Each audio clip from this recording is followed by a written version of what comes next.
হ্যাঁ হাঁটেন।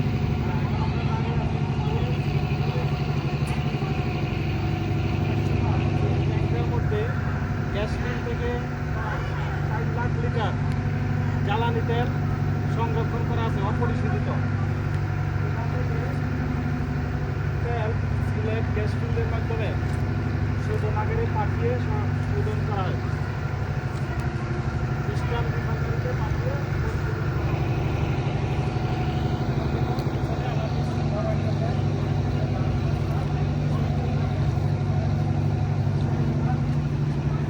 লিটার প্রতিটা ট্যাঙ্কে প্রায় 4 লাখ লিটার জ্বালানি তেল সংরক্ষণ করা আছে, যা গ্যাস ফিল্ডের প্রতিটা ট্যাঙ্কের ক্যাপাসিটি হলো প্রায় 4 লক্ষ লিটার এবং প্রতিটা ট্যাঙ্কে 4 লক্ষ লিটার জ্বালানি তেল অপরিশোধিত, যা গ্যাস ফিল্ডের উপজাত হিসাবে পাওয়া গেছে। দেখুন আমার পিছনে বড় বড় 3টি ট্যাঙ্ক আছে।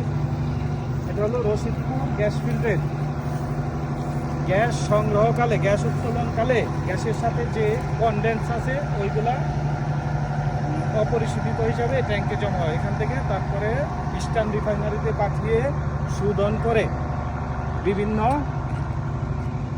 পাম্পে সরবরাহ করা হয়, যা গ্যাসের উপজাত হিসাবে পাওয়া যায় প্রতিটা গ্যাস ফিল্ডে।